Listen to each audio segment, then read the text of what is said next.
देश के रीढ़ की हड्डी कहे जाने वाले किसान अपनी मांगों के लिए संघर्ष कर रहे हैं। सरकार उन्हें रोकने के लिए उन पर आंसू गोले फेंक रही है। इससे पहले भी नवंबर 2020 में किसान आंदोलन हुआ था, जो 11 दिसंबर 2021 को समाप्त हुआ। 378 दिनों तक चलने वाले इस किसान आंदोलन में 700 से ज्यादा किसानों की जान गई थी। लेकिन इस बार फिर किसान एमएसपी के लिए आंदोलन कर रहे हैं। आखिर एमएसपी है क्या? सरकार एमएसपी क्यों नहीं दे रही है? और अगर सरकार एमएसपी देती है तो सरकार को कितना नुकसान होता है? और क्या इस किसान आंदोलन के पीछे कोई राजनीतिक चाल है? आज कितनी फसलों पर एमएसपी है, आइए जानते हैं पूरे विस्तार से।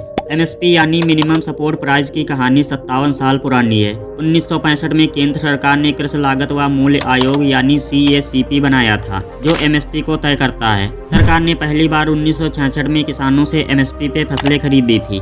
एमएसपी फसल की गारंटीड कीमत होती है। इसमें फसल की बुआई के दौरान ही फसलों की कीमत तय कर दी जाती है। अगर कभी फसलों की कीमत बाजार के हिसाब से गिर जाती है, तब भी केंद्र सरकार एमएसपी यानी उसी रेट पर खरीदती है। एग्जाम्पल के लिए यदि धान का मिनिमम सपोर्ट प्राइस 2000 रुपए प्रति क्विंटल फिक्स किया गया है, तो कोई व्यापारी किसी किसान से 2100 रुपए की दर से धान खरीद सकता है, लेकिन वह 1185 रुपए की दर से नहीं खरीद सकता है। साल 2020 में कुल एमएसपी खरीद 2.5 लाख करोड़ रुपए थी, यानी कुल कृषि उपज 6.25% होता है। उसे एमएसपी लगाकर लगभग 25% कर दिया जाता है। इससे अगर एमएसपी गारंटी कानून लाया जाता है तो सरकार पर हर साल कम से कम 10 लाख करोड़ का अतिरिक्त भार पड़ेगा। और खास बात यह है कि यह रकम सरकार के उस कैपिटल एक्सपेंडिचर के बराबर है जो देश के इंफ्रा पर खर्च होना है। और सबसे ताज्जुब बात यह है कि बीते 7 साल में सरकार ने 10 लाख करोड़ रुपए हर साल इंफ्रा पर भी नहीं खर्च किया है, क्योंकि 2013 से 2016 के बीच इंफ्रा पर कुल खर्च 67 लाख करोड़ रुपए है। अगर मान लो सरकार ने किसानों की सारी शर्तें मान भी ली, तो ये 10 लाख करोड़ आएगा कहां से? क्या देश इंफ्रा और डिफेंस से सरकारी खर्च कम करेगा? क्या डायरेक्ट और इनडायरेक्ट सरकार टैक्स बढ़ाएगा? अगर सरकार डिफेंस का सरकारी खर्च कम करती है तो देश का डिफेंस, देश की आर्मी कमजोर हो जाएगी।